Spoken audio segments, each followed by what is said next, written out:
If you're an aging wrestling fan like myself and you grew up in the late 80s, early 90s, chances are you probably have some pretty sweet memories of some nice wrestling toys that you had growing up. The licensing world being what it is, of course, wrestling was not above putting their stamp on any kind of household product for marketing, anything to expand the brand and make a couple dollars. But today specifically, we're going to talk about 10 different wrestling toys from the 90s that were just amazingly awesome. This thing was an amazing piece of work, went hand in hand with the Hasbro figures, and in an interesting decision by the marketing people, they grafted tables to each side of it. I guess one for commentary, one for timekeeping, and one of them had a raised oval that would house, you guessed it, the WWF Championship belt. I would say if you're a wrestling fan in the 90s, you more than likely had one of these rings in your toy collection. These and the figures were quite everywhere, and they were also super popular, so much so that years later they ended up being brought back, but more on that later. These were an interesting change of direction. I guess the thought in the late 90s is that we needed to make the toys bigger, and while WWE went to 6-inch model figures, WCW pivoted and made these huge galactic things. I actually really liked the look of some of these figures, and these days they would make for really nice shelf pieces. The one huge drawback of it though was, of course, the vibrating button. It's lost on me and everyone, quite frankly, how or why they put this thing to market. Why we would want our wrestling figures to have vibrating action, your guess is as good as mine. Anyone that had any of these would be sure to be embarrassed when their friends came over. The fact that you have wrestling figures is one thing, but then you add on top of that you have a vibrating one, well, a whole nother set of questions comes up. All that aside, these are still toys that I remember fondly, and maybe some of you do as well. I got a confession to make to the planet here, and it's not going to be pretty. This is one of my sought-after holy grails of wrestling toys. It was the apple of my eye for many years as a child, and sadly was a dream that was not quite ever achieved. And you take a look at them on eBay nowadays, you're looking at least a few $100s, and well, for that price, it's something that will probably forever stay in my dreams. Be that as it may, wasn't this thing awesome though? That was one counter move that the WCW toy division actually did right when they pivoted away from what WWF was doing at the time. WWF had the Hasbro ring, which was great, but this ring had a cage. I mean, how can you compete with that? Speaking of rings, the semi-reproduction of the rings that the WWF figures would house back in the 80s. It almost makes me wonder if these monster rings that they released in the late 1990s were a straight redux of a lot of that product line. Either that or it was just an easy remanufacture. If anyone knows the actual answer to that, feel free to let me know down in the comments. I would love to know. WWE would go from the 4-inch Hasbros all the way up to these 6-inch Jakks figures. More on that later. And this was the monster ring that they would use to house it. Throughout the years, you could either buy the ring by itself, or there were always cool packages and different mock-ups being created of the ring. I was lucky enough to have a couple different versions of this ring. We're talking the early version that was white, that had the pay-per-view names around each ring apron. And then we're also talking what I believe is the second version of the re-released ring, which was a black and red WWE Monday Night Raw theme monster ring. Were you lucky enough to have either one of these toys when you were a kid? Let me know down in the comments. These upgraded 6-inch figures had more of a grained plastic, rubber, fleshy style to them. I don't know how else to describe it. Who's got time for that? Not the brand. Anyway, these were also great because they had bone crunching action, which was basically a plastic hinge put in each joint of the wrestler. So their elbows and knees would give you kind of a crunching sound as you played with them and as you bent their limbs back and forth. Kids only wish that the wrestling figures out there nowadays were this cool. While the head scans on some of them were truly sus and somewhat downright criminal, these figures still have a place in a lot of wrestling fans' hearts, especially since these were the figures available during the Attitude Era.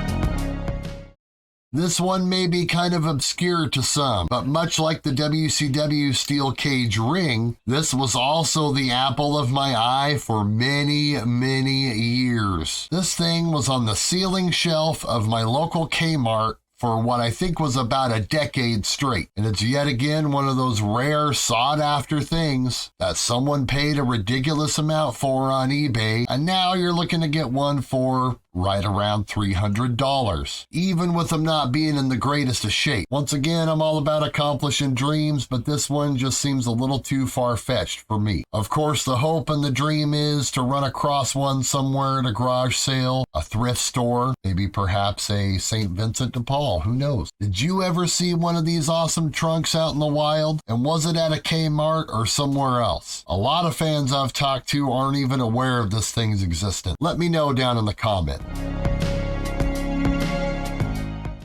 If I would have gotten the WCW steel cage ring when I was a child, I would have had plenty of these WCW Galoob figures to go inside of it. And I'm not going to sugarcoat it, folks. These figures were crappy. They were pretty much complete garbage from a functionality standpoint. Be that as it may, they place very highly on my list here because it's a very fond part of my childhood specifically, so sue me. These things, even though they were terrible, they were still great at the same time. What made them terrible, you ask? Well, they were basically a firm sculpted piece of plastic that did nothing. I don't know if they could even really legally call these things action figures because they literally performed no action. They were mini replica statues, more or less. Maybe this is where the Funko people got the idea from. I don't know. Even though they were terrible, they were super cool. I don't know how else to explain it.